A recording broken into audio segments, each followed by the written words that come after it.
Miss शोभा की बात सुनकर काव्या मुस्कुराने लगी। मिस शोभा ने काव्या की तरफ देखते हुए कहा, मैडम, अब आप बाहर चलिए क्योंकि सर आपका काफी देर से इंतजार कर रहे हैं। शोभा की बात सुनकर काव्या ने एक नज़र फिर से खुद को आईने में देखा और फिर शोभा के साथ पीछे पीछे रूम से बाहर निकल गई। रूम से बाहर निकलते ही काव्या का ध्यान आदित्य की तरफ गया, जो कि अपनी मोबाइल में कुछ देख रहा था। काव्या चुपचाप शोभा के साथ खड़ी थी। तभी मिस शोभा ने अपना सर झुकाते हुए कहा, सर, मैंने मैडम को बुलाया है। शोभा की आवाज सुनकर आदित्य ने अपना चेहरा मोबाइल से हटाकर सामने देखा। सामने काव्या को देखते ही वह किसी हिप्नोटाइज किए गए इंसान की तरह उसके खूबसूरत चेहरे को देखने लगा। आज काव्या सच में कोई चांद का टुकड़ा लग रही थी। ब्लैक कलर के ऑफ शोल्डर गाउन में वह किसी प्रिंसेस की तरह खूबसूरत लग रही थी। काव्या के बाल स्ट्रेट बने हुए थे और चेहरे पर हल्का मेकअप था, पर इस सिंपल लुक में भी वह काफी खूबसूरत लग रही थी। उसे देखकर आदित्य तो जैसे अपने सपनों की दुनिया में ही खो गया। वह अपनी पलकें भी नहीं झपका रहा था। वहीं पे शोभा ने देखा कि आदित्य किस तरह से काव्या को देख रहा है। तब उनके चेहरे पर मुस्कुराहट आ गई। उनके सर, जो कभी किसी लड़की को देखना पसंद भी नहीं करते थे, आज काव्या को देखते हुए उनकी आंखों में एक अलग ही चमक नजर आ रही थी, जिसे देखकर मिस शोभा ने मन ही मन कहा, शायद सर को भी मैडम पसंद आने लगी है। भगवान जी, हमारे सर की लाइफ में भी कोई उजाला ला दो। इतने सालों से अकेले हैं। काव्या, जो कि आदित्य को ही देख रही थी, जब उसे महसूस हुआ कि आदित्य उसे ही घूरे जा रहा है, तब उसने अपनी नजरें इधर उधर चुराना शुरू कर दिया। पर आदित्य को इससे कोई फर्क नहीं पड़ा। काव्या को काफी अजीब लग रहा था आदित्य को खुद को इस तरह से देखते देखना। वहीं मिस शोभा ने देखा कि आदित्य अभी भी काव्या को घूर रहा है। तब मिस शोभा ने काफी हिम्मत करके चुप्पी तोड़ते हुए कहा, सर, मैडम को हमने बुला लिया है। मिस शोभा की आवाज सुनकर आदित्य होश में आया। उसने काव्या से अपनी नजर हटाते हुए कहा, चलो, मैं तुम्हें छोड़ूंगा होटल प्लाजा में। आदित्य की बात सुनकर काव्या उसकी तरफ हैरानी से देखने लगी। काव्या कुछ कहती उससे पहले ही आदित्य ने उसका हाथ पकड़ा और उसे अपने साथ लेकर जाने लगा। काव्या हैरानी से आदित्य को देख रही थी, जो बिना उसकी तरफ देखे उसे अपने साथ लेकर जा रहा था। काव्या को समझ में नहीं आ रहा था कि उसे क्या करना चाहिए। वह भी चुपचाप किसी छोटे बच्चे की तरह आदित्य के पीछे पीछे जा रही थी। कुछ देर बाद आदित्य काव्या को लेकर घर से बाहर आ गया। घर से बाहर आदित्य की रोल्स रॉयल खड़ी थी। ड्राइवर पहले से ही अंदर बैठा हुआ था। आदित्य ने काव्या का हाथ पकड़ा और उसे लेकर गाड़ी के अंदर बैठ गया। काव्या चुपचाप किसी छोटे बच्चे की तरह खिड़की से सरक कर बैठी हुई थी। आदित्य भी उसकी तरफ नहीं देख रहा था। हालांकि उसका दिल तो बार बार काव्या की खूबसूरत और मासूम से चेहरे को देखने का कर रहा था, पर आदित्य ने खुद को काफी मुश्किल से कंट्रोल किया हुआ था। काव्या चुपचाप खिड़की से बाहर मुंबई शहर को छूते हुए देख रही थी। होटल प्लाजा आदित्य का ही था, जो कि मुंबई से बाहर था। होटल प्लाजा में कोई नॉर्मल इंसान नहीं जा सकता था। होटल प्लाजा में अगर किसी को 2 घंटे की पार्टी करनी होती थी तो करोड़ों रुपए खर्च करने पड़ते थे। वह पार्टी काव्या के क्लासमेट अखिल ने रची थी, जो कि काफी अमीर परिवार से बिलोंग करता था। पर उसने भी ये पार्टी सिर्फ 3 घंटे के लिए ही रखी थी। पर काव्या अच्छे से जानती थी कि 3 घंटे की भी कीमत काफी ज्यादा थी। आदित्य ने एक तिरछी नजरों से काव्या की तरफ देखा। काव्या का प्यारा सा चेहरा इस वक्त मेकअप की वजह से और भी ज्यादा खूबसूरत लग रहा था। आदित्य ना चाहते हुए भी बार बार उसे ही देख रहा था। आदित्य ने खुद को कंट्रोल करने के लिए अपनी आंखें बंद करके खुद से कहा, नहीं आदित्य, तू ऐसा नहीं कर सकता। तू अपनी बेबी को चीट नहीं कर सकता। और तू अपना मकसद भी नहीं भूल सकता कि किस मकसद के लिए तूने काव्या को अपनी गर्लफ्रेंड बनाया है। काव्या चुपचाप बैठी हुई थी। करीब शाम के 6 बजे आदित्य की गाड़ी होटल प्लाजा के सामने आकर रुकी। होटल प्लाजा काफी ग्रैंड होटल था। आदित्य ने काव्या की तरफ देखा, जिसके चेहरे पर होटल को देखते ही घबराहट नजर आने लगी, जिसका कारण यह था कि काव्या आज से पहले कभी इतने बड़े होटल में नहीं गई थी। आदित्य ने काव्या का हाथ पकड़ा और उसे लेकर गाड़ी से बाहर उतर गया। काव्या के हाथ में ठंडा पसीना आ रहा था, ये देख आदित्य ने उसे घूरते हुए कहा, डरने की जरूरत नहीं है। मैं भी इसी होटल के थर्ड फ्लोर पर अपनी एक मीटिंग अटेंड कर रहा हूँ। अगर तुम्हें कोई भी प्रॉब्लम हो तो मुझे कॉल कर देना। मैं तुरंत तुम्हारी मदद के लिए आ जाऊंगा। पर याद रखना, तुम मेरी गर्लफ्रेंड हो। तुम किसी से घबरा नहीं सकती। ना ही कोई तुम्हारी इंसल्ट कर सकता है। इसलिए अगर तुमने खुद की इंसल्ट होने दी तो मुझसे बुरा कोई नहीं होगा।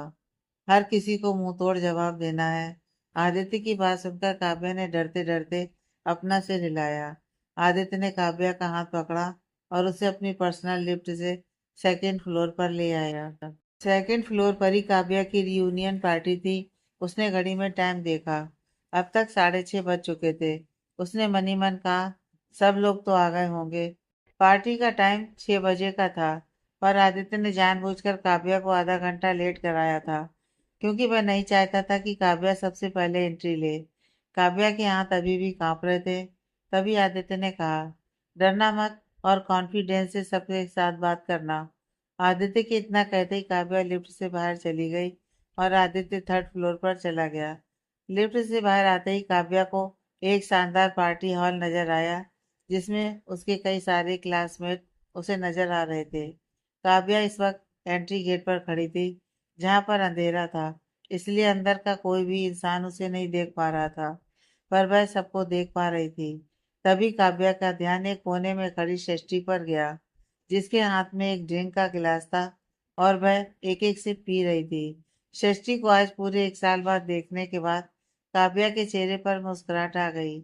काव्या अभी मुस्कुरा ही रही थी कि तभी उसका ध्यान उनसे कुछ दूरी पर खड़ी एक लड़की की तरफ गया, जो एक लड़के के गाल पर किस कर रही थी, और वह लड़का भी उस लड़की की कमर पर अपने हाथ से चिमटी काट रहा था।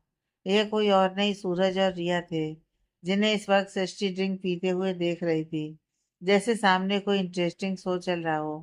काव्या, जिसके चेहरे पर सृष्टि को देखते ही मुस्कुराहट आ गई थी, उन दोनों को देखते ही उसके चेहरे की मुस्कुराहट गायब भी हो गई थी। काव्या ने गहरी सांस लेते हुए कहा, मुझे अब इन लोगों की वजह से अपना मूड खराब नहीं करना। आखिर इन दोनों की वजह से मैं क्यों अपना मूड खराब करूं? लगते क्या हैं ये दोनों मेरे? जिन लोगों के लिए मेरी जिंदगी में कोई जगह नहीं है, उन लोगों की वजह से मैं अपना मूड खराब नहीं करूंगी। आज पूरे 1 साल बाद मैं अपनी दोस्त से मिलने वाली हूँ। मुझे तो खुश होना चाहिए। इतना कहकर काव्या ने अंदर की तरफ अपने कदम बढ़ा दिए। वहीं काव्या के अंदर कदम बढ़ाते ही सबसे पहले एक लड़के का ध्यान काव्या की तरफ गया, जो ड्रिंक पी रहा था। काव्या को देखते ही उसके हाथ से ड्रिंक का गिलास छूटकर नीचे गिर गया। गिलास के छूटने की आवाज सुनकर सब लोगों का ध्यान उस लड़के की तरफ गया, और उसे एक तरफ देखता देखकर बाकी सभी उस तरफ देखने लगे। उन सभी लोगों का ध्यान काव्या की तरफ गया, जो किसी आसमान से उतरी परी की तरह लग रही थी, और वह धीरे धीरे अंदर आ रही थी। इस वक्त वहां पर मौजूद हर एक लड़के को ऐसा लग रहा था जैसे काव्या ही उनकी ड्रीम गर्ल हो। काव्या बिल्कुल किसी खिले हुए गुलाब की तरह मुस्कुराते हुए अंदर आ रही थी। सभी लोगों के साथ रिया और सूरज का ध्यान भी काव्या की तरफ गया, और सूरज काव्या को देखकर रिया की तरफ देखना ही भूल गया। काव्या आज पहली बार इतनी अच्छी तरीके से तैयार हुई थी, और सूरज तो पहले ही जानता था कि काव्या रिया से 1000 गुना ज्यादा खूबसूरत है, पर आज वह किसी एंजल की तरह लग रही थी, जो कि अभी अभी आसमान से उतरकर धरती पर आई हो। एक लड़के ने अपने दिल पर हाथ रखते हुए कहा, ये तो काव्या है ना यार? देखा, ये कितनी खूबसूरत लग रही है। मैंने सुना कि सूरज ने इसे ब्रेकअप कर लिया, तो अब मेरा चांस पक्का। मैं इसे पटाकर ही रहूंगा यार। ये कितनी सुंदर है। उस लड़के की बात सुनकर दूसरे लड़के ने उसे घूरते हुए कहा, नजर मत डाल उसे, ये भाभी है तेरी। वो सूरज गधे ने तो इसे छोड़ दिया, पर अब हम नहीं छोड़ेंगे। मैं तो इसे पटा करके रहूंगा। वैसे भी 2 दिन पहले ही मेरा ब्रेकअप हुआ है।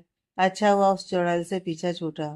उस लड़के की बात सुनकर तीसरे लड़के ने कहा, तुम दोनों उससे अपनी नजर हटा लो, क्योंकि ये मेरी है। तीनों लड़के आपस में ही लड़ने लगे। पार्टी में मौजूद तीनों लड़के ही नहीं, बल्कि बाकी लड़के भी काव्या को देखकर मन ही मन उसे पटाने की प्लानिंग कर रहे थे, क्योंकि सभी लोगों को पता चल चुका था कि सूरज और काव्या का ब्रेकअप हो चुका है। लड़के तो पहले ही खुश थे क्योंकि काव्या कॉलेज में सबका क्रश थी, पर सूरज की गर्लफ्रेंड होने की वजह से कोई उसे अपना प्यार कन्फेस नहीं कर पा रहा था। साथ में सृष्टि, जो कि एक टॉमबॉय थी, काव्या के किसी बॉडीगार्ड की तरह हर वक्त उसके साथ रहती थी। काव्या सभी लोगों की नजरें इग्नोर करते हुए मुस्कुराते हुए सीधा सृष्टि के पास आ गई। सृष्टि, जो कि ड्रिंक पी रही थी, अपने सामने काव्या को देखकर उसे ही देखने लगी। काव्या ने कुछ देर तक सृष्टि को देखा और फिर सीधा उसके गले लग गई। काव्या को अपने गले लगता देखकर सृष्टि ने कुछ देर तक कुछ भी रिएक्ट नहीं किया। फिर धीरे से उसकी पीठ पर अपने दोनों हाथ रख दिए। काव्या ने भरी हुई आवाज के साथ कहा, आई एम सॉरी सृष्टि, तू बिल्कुल सही थी। आई एम रियली सॉरी, मुझे माफ कर दे। काव्या की आवाज में दर्द, गिल्ट और उदासी नजर आ रही थी। सृष्टि ने धीरे से काव्या को खुद से अलग किया और उसका चेहरा अपने हाथों में भरकर मुस्कुराते हुए कहा, मैं खुश हूँ कि तुझे तेरी गलती का एहसास हो गया है, और अगली बार से तो इस तरह के जाल में फंसने से पहले 1000 बार सोचेगी। हमेशा एक बात याद रखना काव्या, जो दिखता है वह होता नहीं है, और जो होता है वह दिखता नहीं है। इसलिए किसी पर भी ब्लाइंडली ट्रस्ट करने से पहले यह जरूर सोच लेना कि वह इंसान भरोसे के लायक है भी या नहीं। इस वक्त काव्या और सृष्टि दोनों एक दूसरे के गले लगी हुई थी। आखिर दोनों बेस्ट फ्रेंड पूरे 1 साल बाद एक दूसरे के साथ थी। 1 साल से दोनों ने एक बार भी बात नहीं की थी। आज फाइनली सूरज से अलग होने के बाद ही सही, काव्या अपनी बेस्ट फ्रेंड सृष्टि से मिल पाई थी। अब उसे ऐसा लग रहा था कि अगर उसने पहले ही सृष्टि की बात पर यकीन करके सूरज को खुद से दूर कर दिया होता तो शायद आज उसकी जिंदगी कुछ अलग होती।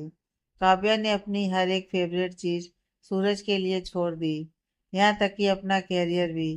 काव्या हमेशा से मॉडलिंग और एक्टिंग करना चाहती थी, पर सूरज ने उसे ये सब करने के लिए मना किया था। सूरज के प्यार में अंधी काव्या ने बिना एक बार भी सूरज का विरोध किए सब कुछ छोड़ने का डिसीजन ले लिया था। यहाँ तक कि अपने बेस्ट फ्रेंड षष्ठी से भी उसने दोस्ती तोड़ दी थी, सिर्फ और सिर्फ धोखेबाज सूरज के लिए, जिसमें उसे सिर्फ और सिर्फ उसके प्यार के बदले में धोखा और फरेब दिया। काव्या सबको इग्नोर करके सिर्फ सृष्टि के साथ बात कर रही थी। वैसे भी सृष्टि की किसी के साथ आसानी से बनती नहीं थी। सृष्टि भी चुपचाप काव्या से ही बातें कर रही थी। वहीं दूसरी लड़कियां, जो कि अमीर परिवार से बिलोंग करती थी, काव्या को पार्टी में इस तरह से अटेंशन गेन करता देखकर गुस्से से काव्या को घूर रही थी। सूरज की नजरें भी बार बार काव्या पर ही जा रही थी। वह चाह कर भी काव्या को देखने से खुद को रोक नहीं पा रहा था। आज वह लड़की इतनी ज्यादा खूबसूरत लग रही थी, पर रिया की वजह से वह दिखा ऐसा रहा था जैसे उसे काव्या में कोई इंटरेस्ट ना हो। पर रिया भी अच्छे से समझ रही थी सूरज काव्या को ही देख रहा था, इसलिए उसे बहुत ज्यादा गुस्सा आ रहा था। उसने काव्या को सबक सिखाने का डिसीजन भी ले लिया था। रिया ने एक प्यारी सी मुस्कुराहट के साथ कहा, सूरज बेबी, तुम अपने फ्रेंड्स के साथ बात करो, मैं अभी अपने दोस्त के साथ मिलकर आती हूँ। रिया की बात सुनकर सूरज ने कुछ नहीं कहा। वैसे भी रिया का उससे बार बार चिपकना उसे पसंद नहीं था। सिर्फ उसने टाइम पास के लिए रिया से दोस्ती की थी। रिया वहां से एक लड़कियों के ग्रुप के पास गई। वहां पर 5 लड़कियां थीं, जो कि रिया की चमचियां थीं। ये पांचों भी काफी अमीर परिवार से बिलोंग करती थीं, पर रिया उनसे ज्यादा अमीर थी। रिया ने उनमें से एक लड़की की तरफ देखते हुए कहा, नेहा देखो, अमन कैसे उस 2 कौड़ी की काव्या को घूर रहा है। रिया की बात सुनकर नेहा, जो कि अपने ही क्लासमेट अमन को कॉलेज टाइम से लाइक करती थी, उसने अमन की तरफ देखा, जो प्यार भरी नजरों से काव्या को देख रहा था। यह देखकर नेहा के चेहरे पर गुस्सा नजर आने लगा। उसने नफरत भरी आवाज में कहा, इस कमीनी को बिल्कुल भी शर्म नहीं है, पूरे कॉलेज के लड़कों को अपने पीछे घुमाती थी, पता नहीं कितने लड़कों के साथ ऐश करती फिरती है। नेहा की बात सुनकर उसकी बगल में खड़ी दूसरी लड़की सानिया ने कहा, बिल्कुल सच कह रही हो, देखो कैसे सारे लड़के उसी को देख रहे हैं, और ये तो अनाथ है ना, तो फिर इतनी महंगी ड्रेस पहन के कैसे आ गई। और वैसे भी अब सूरज से भी तो इसका ब्रेकअप हो चुका है, तो जाहिर है सूरज ने उन्हें तो ऐसे ड्रेस दी नहीं होगी। सानिया की बात सुनकर नेहा ने गुस्से में कहा, जरूर अमीर आदमियों के साथ रात बिताकर उनसे महंगे महंगे तोहफे लेती होगी। उन दोनों की बात सुनकर तीसरी लड़की, जिसका नाम आलिया था, उसने कहा, बिल्कुल सही। इसके जैसी दो कौड़ी की घटिया लड़कियां, जिनके माँ बाप नहीं होते, जो लावारिस होती हैं, ऐसी हरकतें करेंगी ना। उन पांचों लड़कियों की बातें सुनकर रिया तो काफी खुश हो गई थी। वह समझ चुकी थी कि उसका काम बन चुका है। इसलिए उसने मुस्कुराते हुए कहा, क्यों ना हम इसे सबक सिखाएं। आज इतनी सज धज कर वो आई है, उतना ही ज्यादा बेइज्जत करके हम इसे यहाँ से निकालें। जितने लड़के इसे प्यार भरी नजरों से देख रहे हैं, वह सब उससे नफरत करने लगे। इसकी सच्चाई हमें सामने लानी होगी। रिया की बात सुनकर चौथी लड़की, जिसका नाम ओजस्वी था, उसने कहा, पर कैसे रिया? रिया ने उन चारों पांचों लड़कियों को कुछ समझाया। रिया का प्लान सुनकर उन चारों के चेहरे पर शैतानी मुस्कुराहट आ गई। सबसे पहले नेहा ने कहा, तुमने बिल्कुल सही कहा। इस लड़की को तो इसकी असली औकात याद दिलानी होगी। हम जैसे अमीरों के बीच शायद ये भी खुद को अमीर समझने लगी है, पर इसे एहसास कराना ही होगा, ये एक लावारिस है, बिना माँ बाप की बेटी, और इसकी औकात हमारे सामने किसी भिखारी से कम नहीं है। तो चलो, प्लान स्टार्ट करो। इतना कहकर रिया ने पांचों लड़कियों की तरफ मुस्कुराते हुए देखा। उन पांचों ने सिर हिलाया और उनमें से एक एक निकलकर दूसरे दूसरे ग्रुप की लड़कियों के पास चली गईं। सबसे पहले नेहा एक ग्रुप में गई, जो कि सिंपल लड़कियों का ग्रुप था। नेहा को अपने ग्रुप में देखकर वह लड़कियां खुश हो गईं, क्योंकि नेहा के पापा काफी बड़े इंडस्ट्रियलिस्ट थे। नेहा ने मुस्कुराते हुए कहा, कैसी हो गर्ल्स तुम? आज पूरी एक साल बाद हम लोग मिल रहे हैं, सोचा तुम लोगों से कुछ बात की जाए। नेहा की बात सुनकर उनमें से एक लड़की ने मुस्कुराते हुए कहा, हम अच्छे हैं नेहा। वैसे मैंने सुना कि तुमने अपनी कंपनी में मैनेजर की पोस्ट संभाली है। नेहा ने मुस्कुराते हुए कहा, हाँ, मेरे पापा चाहते हैं कि मैं कंपनी की सीईओ बन जाऊं। इस पर मैं चाहती थी कि मुझे पहले कुछ काम का एक्सपीरियंस हो जाए, जिस वजह से पहले मैं मैनेजर की पोस्ट पर काम करने का डिसीजन ले लिया। नेहा की बात सुनकर सभी लड़कियां उसकी तारीफ करने लगीं। तभी नेहा ने मुस्कुराते हुए कहा, वैसे तुम लोगों ने काव्या को देखा? कितनी खूबसूरत ड्रेस है ना उसकी। जरूर कुछ लाखों की तो होगी ही, या फिर करोड़ों के भी। मैंने अच्छे से देखा कि उसकी ड्रेस पर डायमंड का वर्क किया गया है। नेहा की बात सुनकर सभी लड़कियां हैरानी से उसकी तरफ देखने लगीं। सभी लोग जानते थे कि काव्या एक अनाथ है, तो फिर इतनी महंगी ड्रेस उसके लिए अफोर्ड करना लगभग मुश्किल है। उनमें से एक लड़की ने कहा, जो कि फैशन डिजाइनिंग का कोर्स कर रही थी, यह ड्रेस तो फेमस डिजाइनर रेचल की डिजाइन है। इसकी कीमत 50 लाख से भी ज्यादा है। और यह ड्रेस इस काव्या फटीचर ने कैसे खरीद ली, मुझे समझ में नहीं आ रहा है। उस लड़की की बात सुनकर नेहा ने मासूम सा चेहरा बनाते हुए कहा, वह तो मुझे भी नहीं पता। वैसे मैंने सुना है कि इसका और सूरज का ब्रेकअप हो गया, तो सूरज लेकर दे नहीं सकता। क्या पता कोई और पटा लिया होगा, शुगर डैडी, या फिर कोई शुगर डैडी एस। आखिर इसके जैसी लड़की के लिए ये सब करना नॉर्मल बात है, पर गलती उसकी भी नहीं है। बिना माँ बाप की बेटी है, तो फिर करेगी ही। इसे किसी की इज्जत की तो परवाह करने की जरूरत है ही नहीं, इसलिए अपनी मर्जी से अपनी जिंदगी जी सकती है वह। नेहा की बात सुनकर उन लड़की में से एक लड़की, जिसका नाम गायत्री था, उसने घिन भरी नजरों से काव्या को देखते हुए कहा, इसके जैसी घटिया लड़की को हमारे बीच में बुलाया किसने? सोचो जरा, न जाने कितने मर्दों के साथ रात गुजारती होगी, ऐसे अपने शौक पूरे करने के लिए। अच्छा हुआ सूरज ने इसे छोड़ दिया। जरूर इसकी करतूत के बारे में उसे पता चल गया होगा। गायत्री की बात सुनकर नेहा ने उदासी भरी आवाज में कहा, पर नेहा, तुम तो जानती हो ना, काव्या एक अनाथ है, लावारिस है वह। उसके पास माँ बाप नहीं है, ना ही कुछ और। तो उसे अपना पेट पालने के लिए ऐसे ही काम करने होंगे ना। अब उसमें वह बेचारी क्या कर सकती है? ऊपर से इतने महंगे महंगे शौक। अगर किसी बुड्ढे के साथ रात नहीं गुजारेगी, तो कैसे पूरी करेगी? नेहा की बात सुनकर गायत्री ने गुस्से से कहा, खुद कमा सकती है, पर इतनी घटिया है ये लड़की कि मेहनत थोड़ी करनी है इसे। इसे तो शॉर्टकट चाहिए, कमाई करने का कोई रास्ता। इसके जैसी घटिया लड़की को हम हमारे बीच में कैसे रहने दे सकते हैं? हम अच्छे परिवार से बिलोंग करते हैं, न कि इसकी जैसी बिस्तर गर्म करने वाली लड़की के जैसे हम अनाथ हैं। और वैसे भी इसके जैसी लावारिस लड़कियां, जिनके परिवार का कुछ पता नहीं होता, वह ऐसी ही होती हैं। हजारों लड़कों को मुंह मारती फिरती हैं।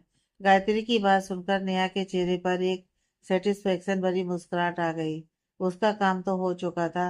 वहीं दूसरे ग्रुप में जहां आलिया गई थी, आलिया ने एक लड़की की तरफ देखते हुए कहा, कृष्ण देखो काव्या की ड्रेस कितनी सुंदर है। तुम तो फैशन डिजाइनर हो ना, तुम्हें तो जरूर पता होगा। मुझे भी वैसे ही ड्रेस लेनी थी। बताओ ना कितनी की पड़ी होगी। वैसे भी मेरी फैमिली कंडीशन उतनी भी अच्छी नहीं है कि मैं करोड़ों की ड्रेस ले सकूं। और उसकी ड्रेस की डायमंड की वर्क देखकर मुझे तो लग रहा है कि उसकी ड्रेस करोड़ की तो होगी ही। आलिया की बात सुनकर कृष्णा, जो कि एक सिंपल सी लड़की थी, उसने काव्या की तरफ देखा। काव्या की ड्रेस देखकर कृष्णा के मुंह से सिर्फ एक चीज निकली, फेमस डिजाइनर रेचल की डिजाइन है ये। काव्या कैसे ये ड्रेस पहन सकती है, जबकि यह ड्रेस मैं खुद लेने का ट्राई कर रही थी, पर मैं नहीं ले पाई। कृष्णा की बात सुनकर आलिया ने हैरानी से कहा, ऐसा कैसे हो सकता है?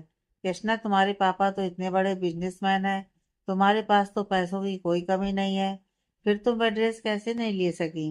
कृष्णा ने गुस्से से काव्या को घूरते हुए कहा, शायद इसी कमीनी लड़की ने किसी अमीर बूढ़े से कहकर यह ड्रेस पहले ही खरीद ली होगी, क्योंकि जब मैं इस ड्रेस को लेने के लिए गई तब यह ड्रेस ऑलरेडी बिक चुकी थी। इसके जैसी लावारिस घटिया लड़कियों को मैं अच्छे से जानती हूँ। देखो कितना महंगा मेकअप, हेयर स्टाइल, ज्वेलरी पहन कर आई है। इसे देखकर कोई नहीं कह सकता कि यह एक लावारिस है। बिना किसी मर्द के साथ रंगीन रातें किए ये इतने महंगे कपड़े और ज्वेलरी और इतने महंगे महंगे शौक कैसे पूरे कर सकती है? कॉलेज में तो सती सावित्री बनकर फिरती थी। लड़कों को अपना दीवाना बनाना इसका तो ऐसा ही था। पर अब देखो इसकी असलियत बाहर निकल कर आ रही है। सूरज ने छोड़ दिया तो जरूर किसी अमीर बूढ़े को फंसा लिया होगा इसने। रिया मुस्कुराते हुए अपनी पांचों दोस्तों को देख रही थी, जो अलग अलग लड़कियों के बीच में जाकर आग लगा रही थी। रिया ने अपने हाथ में ड्रिंक करके गिलास की सिप लेते हुए कहा, बहुत जल्द खून के आंसू रोने वाली हो काव्या तुम। यहाँ बहुत जवान चलाती हो ना, कि अच्छी तरह आज देखती हूँ कितनी जवान चलाती हो। जब इतने सारे लोग तुम पर घटिया इल्जाम लगाते हैं, मुझे काफी सेटिस्फेक्शन मिलेगी तुम्हारी हालत देखकर, तुम्हें रोता हुआ गिड़गिड़ाता हुआ देखकर, खुद को सही साबित करने के लिए तड़पता हुआ देखकर मुझे काफी सेटिस्फेक्शन मिलेगी काव्या। अब तक सारी लड़कियां काव्या के खिलाफ काफी जहर उगल चुकी थी। वह लोग काव्या को ही देख रही थी, जो मुस्कुराते हुए शशि से बात कर रही थी। काव्या अपने खिलाफ होने वाली साजिश से पूरी तरह अनजान थी। तभी गायत्री, जो कि काव्या से कुछ ज्यादा ही गुस्से में लग रही थी, वह मुस्कुराते हुए सबके बीच में आकर खड़ी हो गई। उसके हाथ में इस वक्त माइक था। उसने बड़ी सी मुस्कुराहट के साथ कहा, गुड इवनिंग एवरीवन। जैसा कि हम सब जानते हैं, आज की हमारी पार्टी की होस्ट हैं अखिल।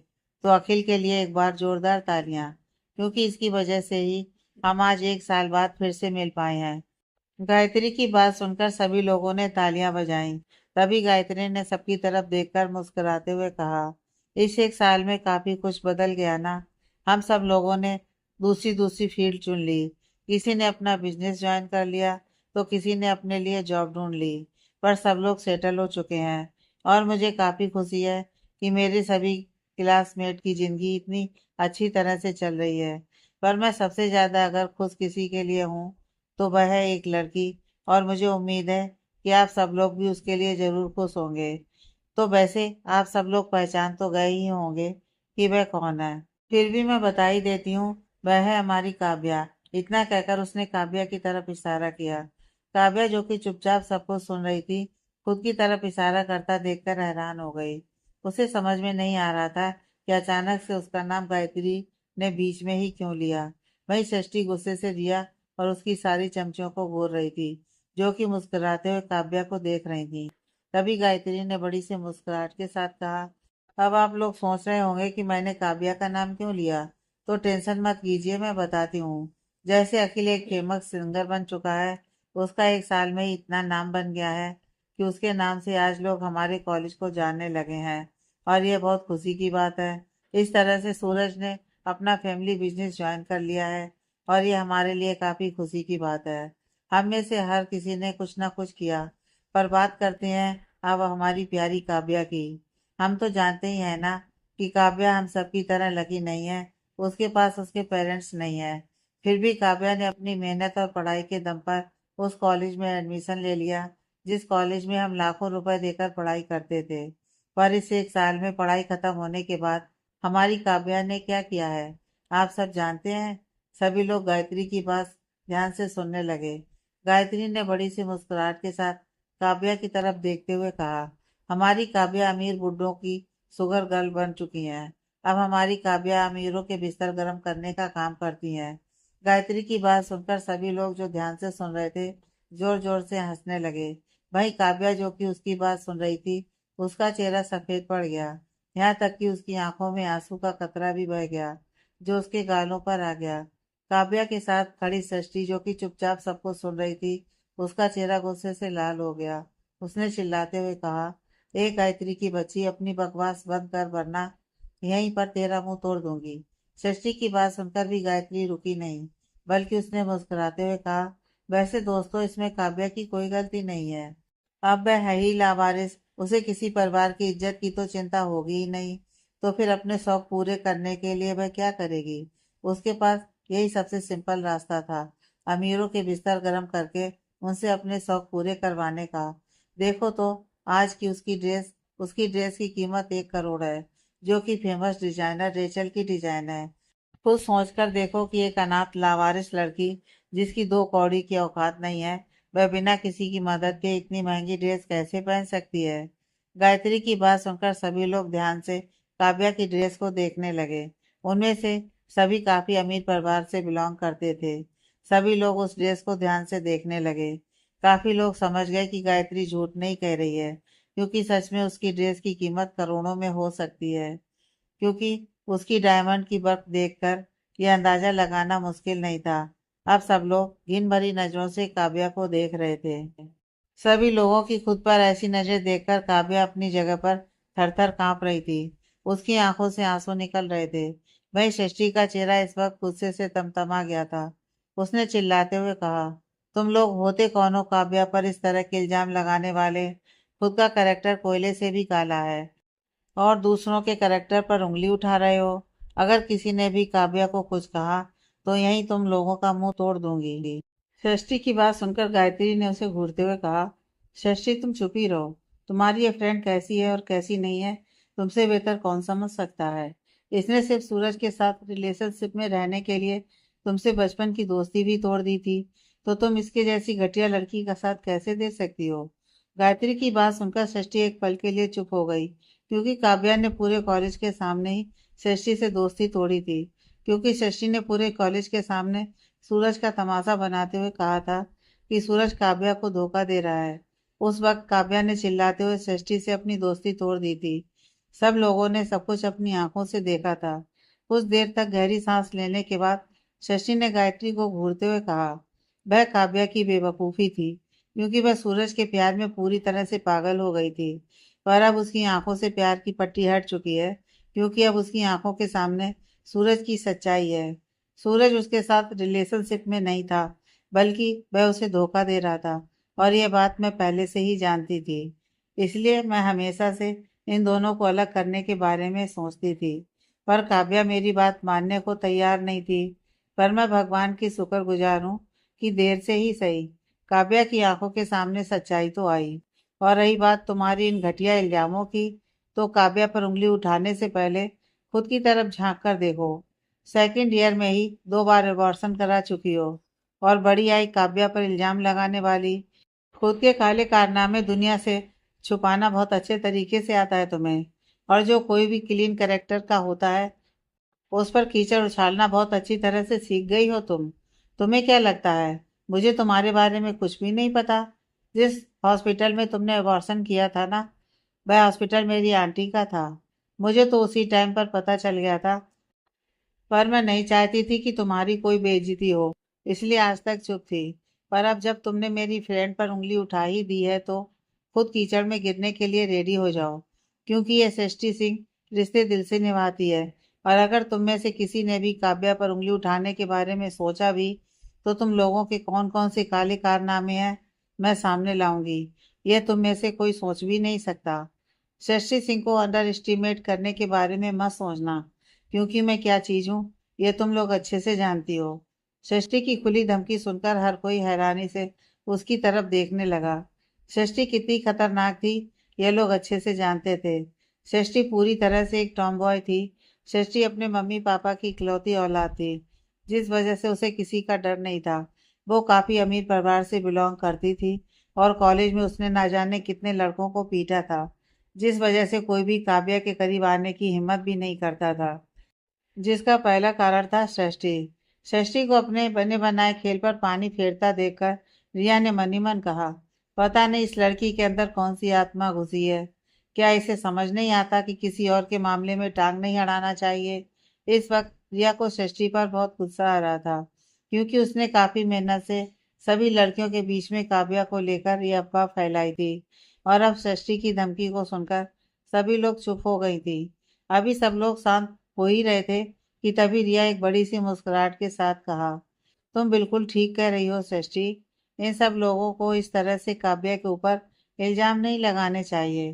काव्या अपनी जिंदगी में क्या करती है और क्या नहीं, यह उसका पर्सनल मैटर है। हम लोग कोई नहीं होते उसे जज करने वाले।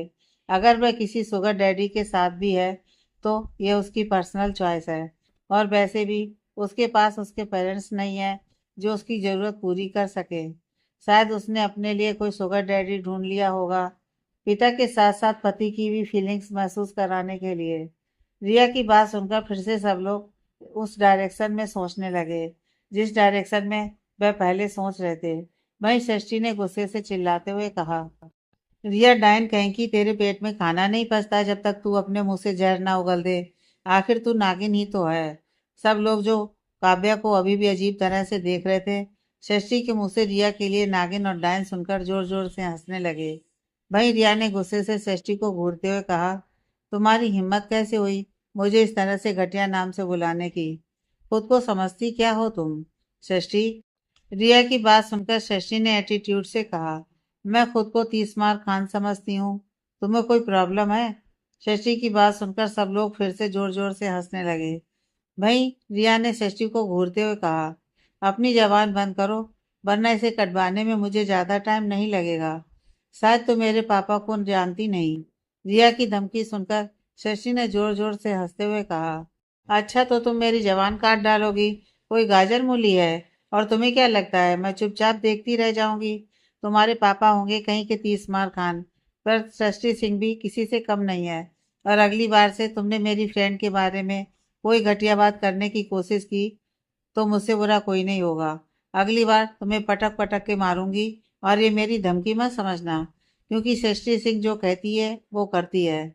अभी सृष्टि कुछ और कहती उससे पहले ही वहां पर सूरज की गुस्से भरी आवाज सुनाई दी, सृष्टि सिंह तुम कुछ ज्यादा ही नहीं बोल रही हो। शायद तुम भूल रही हो कि वह सिर्फ प्रिया अरोड़ा नहीं बल्कि सूरज कपूर की गर्लफ्रेंड है।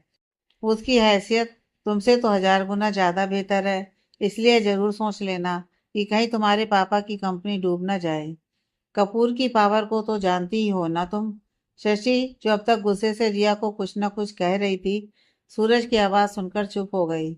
भले ही उसे सूरज से डर नहीं लगता था, पर वह ये जानती थी कि अगर कपूर फैमिली चाहे तो उसके परिवार को झटके से बर्बाद कर सकती है, और वह अपनी वजह से अपने पापा को किसी परेशानी में नहीं डालना चाहती थी।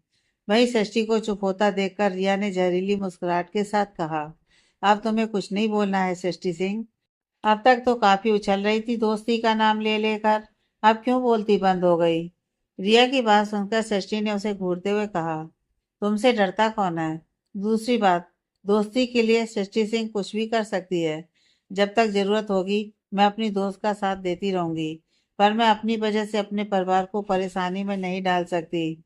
और तुम दोनों कितने घटिया हो ये मैं अच्छे से जान गई हूँ। इस सूरज ने मेरी दोस्त की फीलिंग्स के साथ खेला, और अब तुम उसे परेशान करने के मौके ढूंढते हो। आखिर तुम दोनों की प्रॉब्लम क्या है।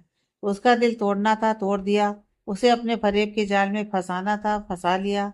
अब उसे जीने के लिए छोड़ क्यों नहीं देते। जो अभी भी तुम किसी डायन की तरह और किसी पिशाच की तरह काव्या के पीछे पड़े हुए हो। आखिर तुम्हें अब उससे प्रॉब्लम क्या है। क्या उसे जिंदा भी देखकर तुम लोगों को चैन की सांस नहीं आती, या फिर उसकी जान लेना चाहते हो। षष्ठी की बात सुनकर सब लोग षष्ठी को देखने लगे। वहीं रिया षष्ठी को घूरते हुए कहा, हमें काव्या से कोई मतलब नहीं है, आखिर हमें उससे मतलब क्यों होगा? उसकी औकात क्या है हमारे सामने? ना उसका कोई घर है, ना कोई माँ बाप, वह लावारिस है। उसका हमसे कोई मुकाबला ही नहीं है, तो हम क्यों भला उसके बारे में सोचेंगे?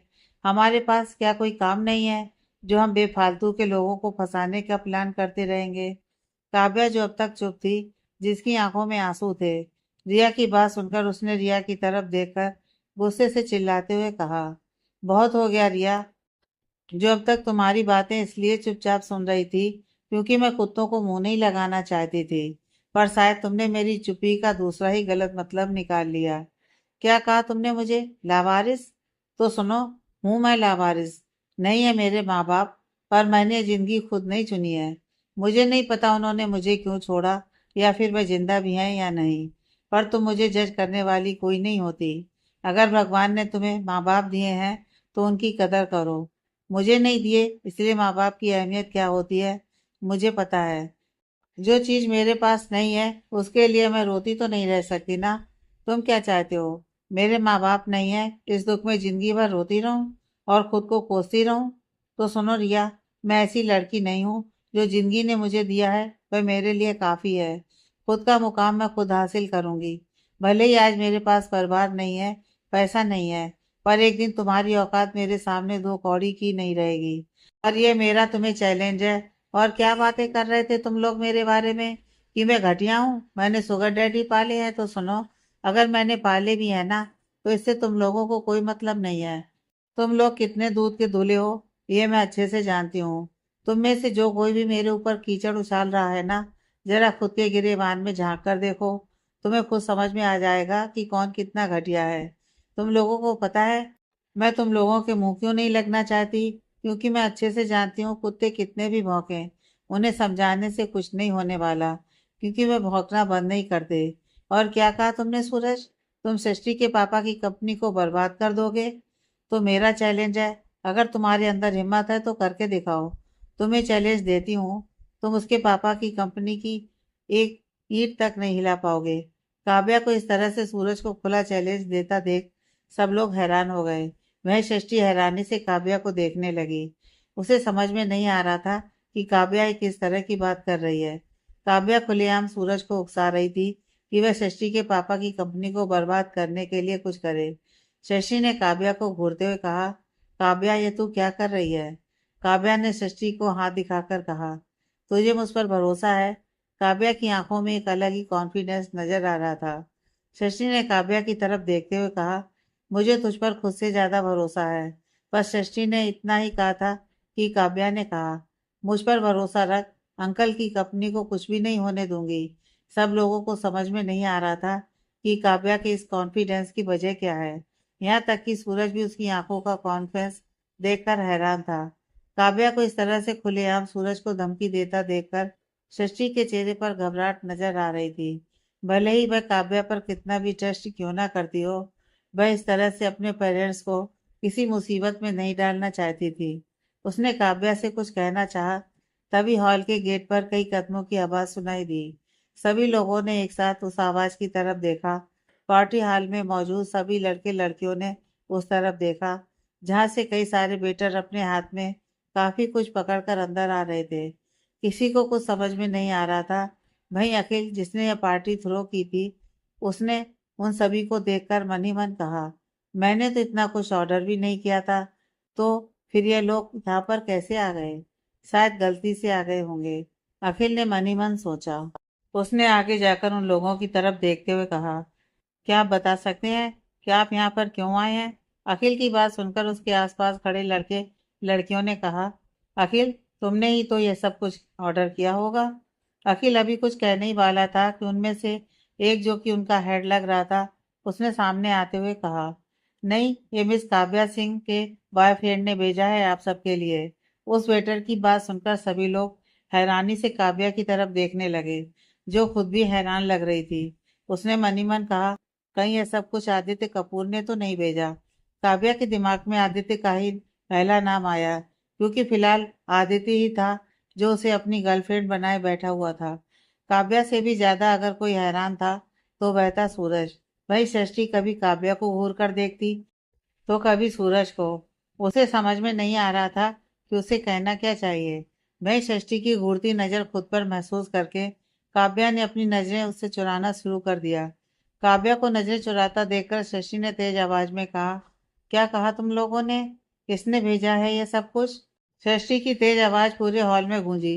वहीं षष्ठी को इस तरह से चिल्लाता देखकर काव्या ने मन ही मन कहा, क्यों ये मेरा दिमाग खराब करने पर तुली हुई है। काव्या को इस वक्त षष्ठी पर गुस्सा आ रहा था, पर वह जानती थी कि षष्ठी जानबूझकर ये सब कर रही है। षष्ठी की बात सुनकर उस आदमी ने अपना सर नीचे झुकाते हुए कहा, षष्ठी मैडम, यह सब कुछ काव्या मैडम के बॉयफ्रेंड ने उनके क्लासमेट्स के लिए भेजा है, इसलिए आप सभी लोग इसे एंजॉय कीजिए। यह हमारे होटल के फेमस शेफ राजीव कपूर का स्पेशल खाना है, जो कि स्पेशली हमारे सर ने आप लोगों के लिए बनवाया है।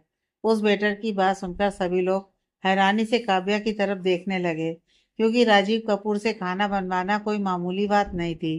राजीव कपूर इस होटल का फेमस शेफ था, जो कि सिर्फ वीआईपी लोगों के लिए ही अपने हाथों से कुछ बनाता था।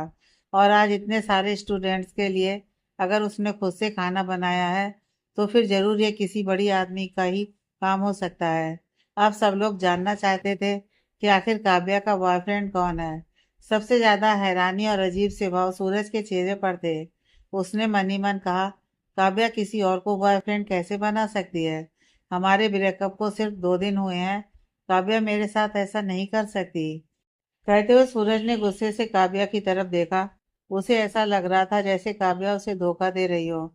सूरज यह भी भूल गया था कि धोखा देने वाली काव्या नहीं, बल्कि वह था। सूरज अभी काव्या से कुछ कहता उससे पहले ही शशि ने बड़ी सी मुस्कुराहट के साथ काव्या को गले लगाते हुए कहा, I am so happy for you Kavya. आखिर इस सूरज को छोड़ने के बाद तूने अपनी लाइफ में सही डिसीजन लेकर सही इंसान को चुना है। अगर वह इंसान तेरे लिए इतना कुछ कर रहा है, तो जरूर वह इंसान तुझे प्यार करता होगा। मैं तुझे यह नहीं पूछूंगी कि वह कौन है, बस मैं तेरे लिए खुश हूँ। शशि की बात सुनकर सभी लोग काव्या की तरफ देखने लगे, जो चेहरे पर बड़ी सी नकली मुस्कुराहट के साथ शशि को देख रही थी। इस वक्त काव्या को ऐसा लग रहा था जैसे वह यहाँ से भाग जाए। उसे आदित्य पर इतना गुस्सा आ रहा था कि अगर उसका बस चलता, तो वह अभी जाकर आदित्य का सर फोड़ देती। पर उसकी इतनी हिम्मत कहाँ थी। आदित्य के सामने जाते ही उसकी बोलती बंद हो जाती थी। सारी लड़कियां अभी काव्या को जलन भरी नजरों से देख रही थी। काव्या के कपड़े, ज्वेलरी और अब ये इतनी बड़ी ट्रीट देखकर वह लोग समझ गई थी कि जिस भी इंसान के साथ काव्या है, वह इंसान कोई नॉर्मल इंसान नहीं है, बल्कि काफी अमीर होगा। और उन लोगों को यकीन था कि कपूर फैमिली से ज्यादा अमीर तो नहीं होगा। आखिर कपूर की पावर को कौन नहीं जानता था। खास करके सूरज के बड़े भाई आदित्य कपूर के बारे में तो सभी लोग अच्छे से जानते हैं। काफी लोग नहीं जानते थे कि आदित्य कपूर कपूर फैमिली के लोगों से नफरत करता है। यहाँ तक कि सबसे ज्यादा नफरत वो सूरज से करता है। इसी बात का फायदा उठाने के लिए सूरज सभी लोगों के सामने आदित्य के नाम यूज करता था, क्योंकि वह जानता था कि उसके पापा विक्रम कपूर से कई गुना ज्यादा लोग आदित्य से डरते हैं। तभी गायत्री, जो थोड़ी देर पहले चुप हो गई थी, उसने काव्या को घूरते हुए कहा, देखो इसके शुगर डैडी ने इसके लिए कितनी बड़ी ट्रीट भेजी है। लगता है काफी अमीर शुगर डैडी ढूंढा है इसने।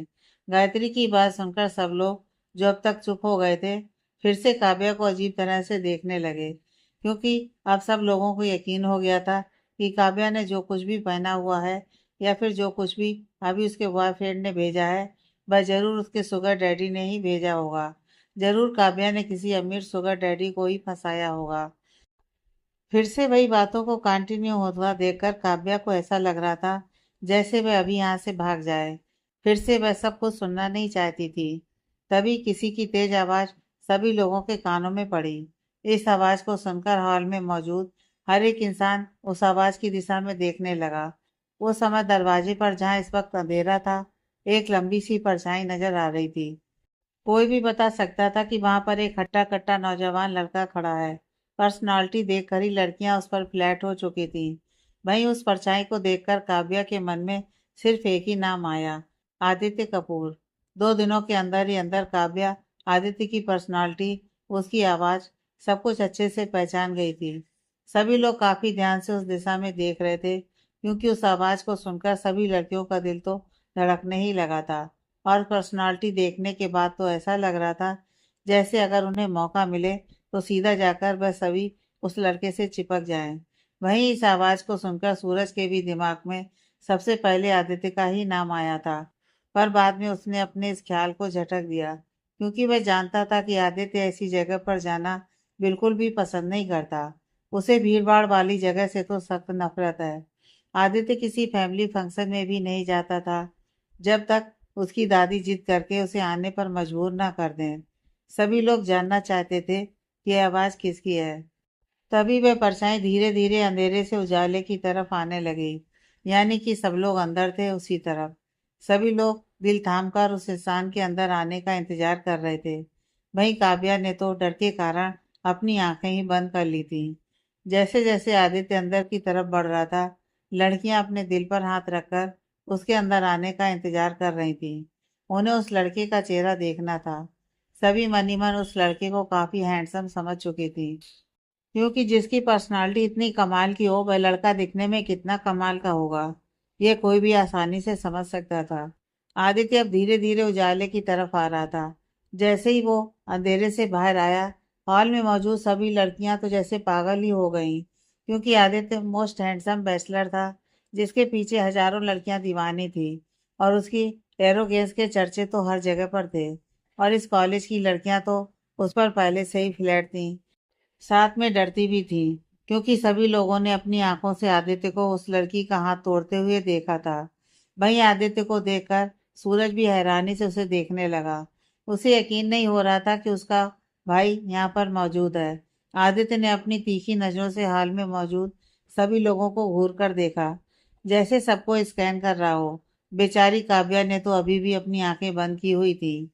वहीं काव्या के बगल में खड़ी सृष्टि भी आंखें फाड़कर आदित्य को देख रही थी। उसने अपने दिल पर हाथ रखते हुए कहा, यह आदमी कितना हैंडसम है। क्या सच में कोई इतना हैंडसम हो सकता है कि सृष्टि सिंह भी उस पर अपना दिल हार जाए? शशि ने खुद से सवाल किया।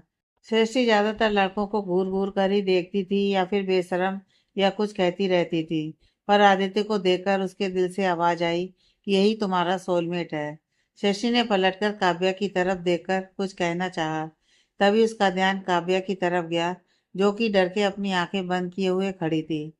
काव्या को इस तरह से डरकर अपनी आंखें बंद करता देख शशि के दिमाग में कुछ आया, जिसे सोचते ही उसने हैरानी से काव्या की तरफ देखते हुए कहा, काव्या, कहीं यह तेरा बॉयफ्रेंड तो नहीं?